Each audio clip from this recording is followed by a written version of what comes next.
Greetings, this is Doc Ock coming to you live and direct from Black Facts Headquarters Central this new day. Doing it in a even better way, if that's possible. If it's possible. And maybe it is and maybe it isn't, but we shall find out soon enough. All right, so let's go ahead and make sure that everybody is out there all the way tuned in, doing the right things this morning, or this afternoon, as we should say. Please make sure to go ahead and give us a like. If you're looking on Facebook, if you're seeing us on YouTube, give us a thumbs up. We just had a auto glass repairman come out here just a little bit ago to work on replacing a car window. And one of the interesting things that he said as he was about to go is that he that when we respond to the survey to say how did he do, that if we gave him an 8 or lower, that's failing. So that we needed to really give him a 9 or a 10. And you know, it's just hard for us to give out 9s or 10s because, you know, we consider a 9 or a 10 to be perfect. And who is perfect except God Almighty? So so that made for, you know, that for us it's a little bit difficult. I mean, we really have to think about it, that we're going to give this person a 9 or a 10. Oops, sorry about that. Meant to do something else there. Oh, there we go. That's what I meant to hit. Okay, so when we're asking you for a like, it's like the same thing. Okay, not giving us a like is like saying that we failed. So we really need you to go ahead and give us those likes, give us those thumbs up to verify that we are doing a good job. Okay, that's all that does, and it's free. So there ain't no skin off your nose to go ahead and do that. So just go ahead and take the time and drop it on us. Meanwhile, let's carry on. We got our proverb of the day, and the proverb of the day is, I keep turning to this one, and this one, it wasn't all that appealing to me, but since it keeps popping up here in this book, I'm going to have to read it anyway. Okay, so I guess I'm saving the best till last. Maybe that's why, you know, I just didn't get it. It didn't really hit me. But maybe it'll hit you. A little leaven smooths away the whole lump. A little leaven smooths away the whole lump, excuse me. And by leaving, we're spelling that L-E-A-V-E-N.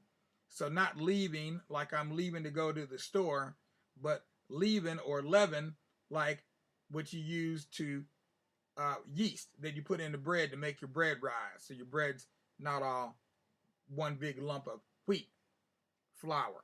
Okay, give it a little, puts a little air into it, makes it light and fluffy. So a little leaven smooths away the whole lump, and that is a proverb from Côte d'Ivoire, otherwise known as the Ivory Coast. All right, so we're going to carry on with our book, reading from the book, the autobiography of Malcolm X, so we can get his story from him. Coming up this weekend, we're going to do a special in terms of the background, Malcolm X's background, going into his parents' lives and what they had to deal with. That because all of this, we talk about this post-traumatic slave syndrome. Well, all of what happened to them became part of what we now have, people have now defined as post-traumatic slave syndrome. In other words, the sins of the father or the trials of the father are passed on to the children. So we got some interesting background information to bring you that you may never have heard before. And you're going to see some images that are going to speak to that today. So let's go ahead and carry on. Where did we leave off yesterday or on Friday? Let's see, where did we leave off at? We left off right here. Um, I remember that during the service, talking about his dad's death, that during the service, um, let's see, where did it go? I remember that I thought that it looked as if my father's strong black face had been dusted with flour, and I wished they hadn't put on so much. Back in the big 4-room house, there were many visitors for another week or so. They were good friends of the family, such as the Lyons from Mason, 12 miles away, and the Walkers, McGuires, Liscos, the Greens. Oh, wait a minute. I think I read all that part already. Here we go. All right.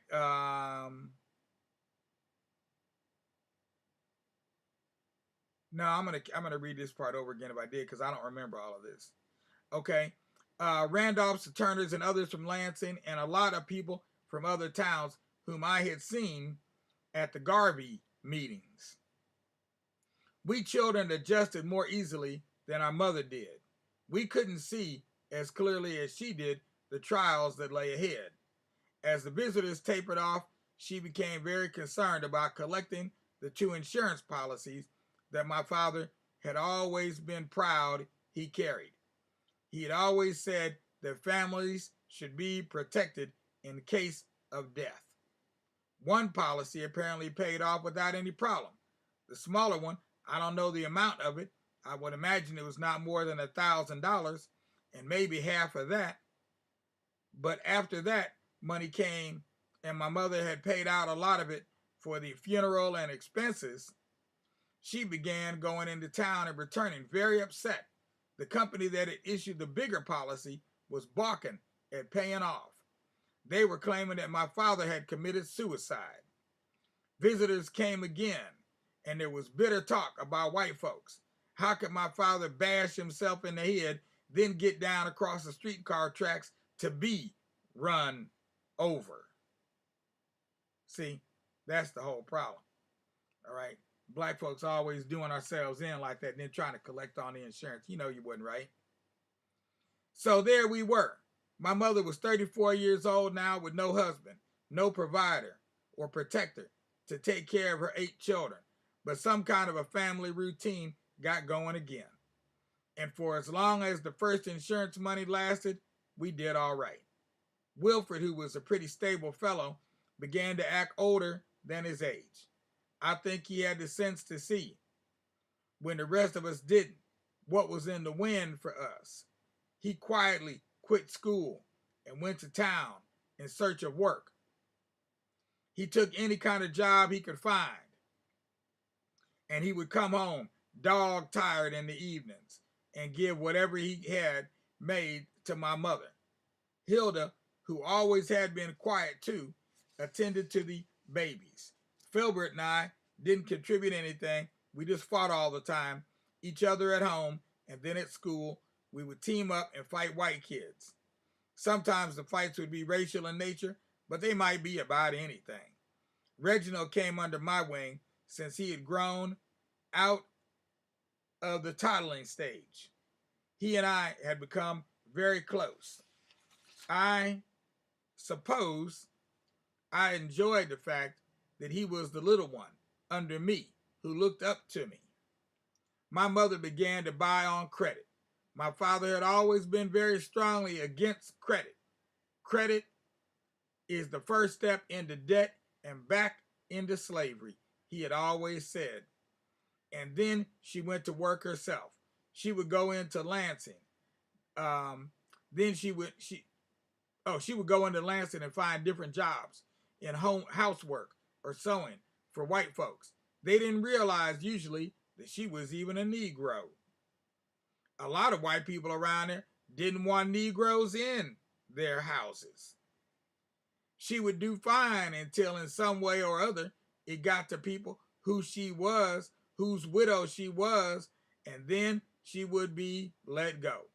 I remember how she used to come home crying, but trying to hide it. because she had just lost a job that she needed so much. Once, when one of us, I cannot remember which, had to go for something to where she was working, and the people saw us and realized she was actually a Negro, she was fired on the spot.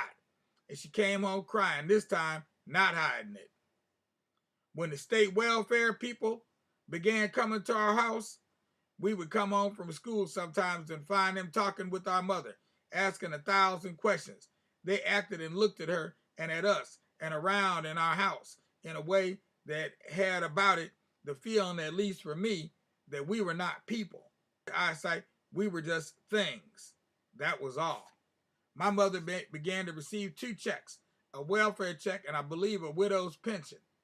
The checks helped, but they weren't enough. As many of us as there were, when they came about the first of the month, one always was already owed in full, if not more, to the man at the grocery store. And after that, the other one didn't last long. We began to go swiftly downhill. The physical downhill wasn't as quick as the psychological. My mother was, above everything else, a proud woman, and it took its toll on her that she was accepting charity, and her feelings were communicated to us.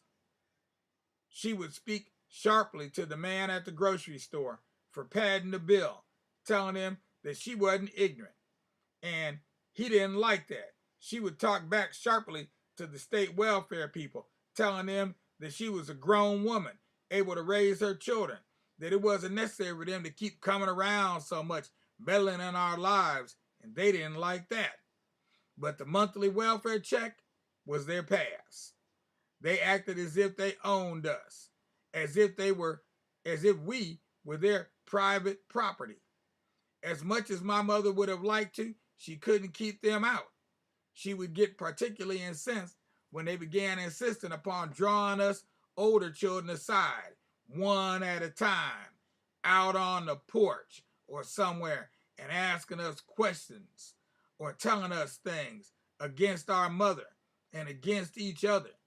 We couldn't understand why, if the state was willing to give us packages of meat, sacks of potatoes and fruit, and cans of all kinds of things, our mother obviously hated to accept. We really couldn't understand. What I later understood was that my mother was making a desperate effort to preserve her pride and ours. Pride was just about all we had to preserve, for by 1934, we really began to suffer. This was about the worst depression year, and no one we knew had enough to eat or live on. Some old family friends visited us now and then. At first they brought food. Though it was charity, my mom took it. Wilfred was working to help. My mother was working when she could find any kind of job. In Lansing, there was a bakery where, for a nickel, a couple of us children would buy a tall flour sack of day-old bread and cookies, and then walk the 2 miles back out into the country to our house. Our mother knew, I guess, dozens of ways to cook things with bread and out of bread. Stewed tomatoes with bread. Maybe that would be a meal. Something like French toast, if we had eggs. Bread pudding, sometimes with raisins in it. If we got hold of some hamburger, it came to the table more bread than meat. The cookies that were always in the sack with the bread, we just gobbled down straight. But there were times when there wasn't even a nickel, and we would be so hungry we were dizzy. My mother would boil a big pot of dandelion greens, and we would eat that. I remember that some small-minded neighbor put it out, and children would tease us that we ate fried grass. Sometimes, if we were lucky, we would have oatmeal or cornmeal mush 3 times a day, or mush in the morning and cornbread at night. Whatever. Filbert and I were growing up enough to quit fighting long enough, just long enough. Oh, turn that page. To take the 22 caliber rifle that had been our father's and shoot some rabbits that some white neighbors up or down the road would buy. I know now that they just did it to help us because they, like everyone, shot their own rabbits. Sometimes I remember Filbert and I would take little Reginald along with us. He wasn't very strong, but he was always so proud to be along. We would trap muskrats out in the little creek in back of our house, and we would lie quiet until unsuspecting bullfrogs appeared, and we would spear them, cut off their legs, sell them for a nickel a pair to people who lived up and down the road. The whites seemed less restricted in their dietary taste. Then, about in late 1934, I guess, something began to happen. Some kind of psychological deterioration hit our family circle and began to eat away our pride. Perhaps it was the constant tangible evidence that we were destitute. We had known other families who had gone on relief. We had known, without anyone in our home ever expressing it, that we had felt prouder not to be at the depot where the free food was passed out. And now we were among them. At school, the on relief finger suddenly was pointed at us too, and sometimes it was said aloud. It seemed that everything to eat in our house was stamped not to be sold. All welfare food bore this stamp to keep the recipients from selling it. It's a wonder we didn't come to think of it of not to be sold as a brand. Sometimes instead of going home from school, I walked the 2 miles up the road into Lansing. I began drifting from store to store, hanging around outside where things like apples were displayed in boxes and barrels and baskets, and I would watch my chance and steal me a treat. You know what a treat was to me? Anything. Anything was a treat. Or I began to drop in about dinner time at the home of some family that we knew. I knew that they knew exactly why I was there, but they never embarrassed me by letting on. They would invite me to stay for supper, and I would stuff myself. Especially, I liked to drop in and visit at the Gohanna's home. They were nice older people and great churchgoers. I had watched them lead the jumping and shouting when my father preached. They had living with them. They were raising him, a nephew whom everyone called Big Boy, and he and I got along fine. Also living with the Gohannas was old Mrs. Adcock, who went with them to church. She was always trying to help anybody she could, visiting anyone she heard was sick, carrying them something. She was the one who years later would tell me something that I remembered a long time. Malcolm, there's one thing I like about you. You're no good, but you don't try to hide it. You're not a hypocrite.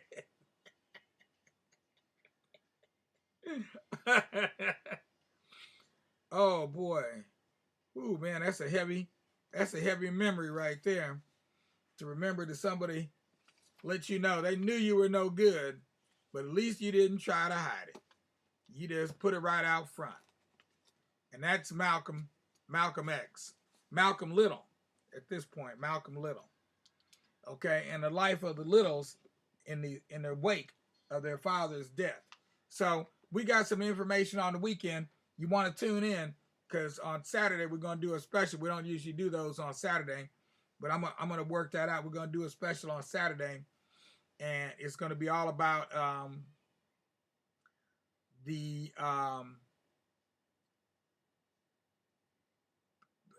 prologue to this part, the what came before, what happened, what led to this situation that they're in now. Okay, because there were a number of things that led up to it that some of them are talked about in the book, but they're not gone into or focused on very, very much. He's coming from memory, and I've got some documentation that I'm gonna share with you on the weekend on Saturday. So make sure to be here for our Saturday live stream at noon. In the meanwhile, we're going to go ahead and shut this live stream down. This is Doc Ock signing off. Please don't forget to do the needful, because I don't want to have to get pleadful over here. Go ahead and give us a like if you're looking on Facebook. If you're looking on YouTube, give us a thumbs up. Last but not least, make sure to tell all your family and your friends about our live stream so they can tune in as well. And of course, we are looking for donations, and the kind of donations we're looking for are regular donations. We're looking for a recurring donation. That's really what we're looking for. And Brother Imhotep, I see you over there as well as Sister Esther, and I'm gonna give you a ring a little bit later, Brother Imhotep, and then we're gonna go ahead and carry on with our day. In the meanwhile, peace out without a doubt. Love y'all, and hope we have done something to help expand your mind. We ain't trying to blow minds, we're just trying to expand them a little bit. Peace out without a doubt, y'all. We're going to go into our transition here in just un momentito, por favor. Mi amigos y amigas.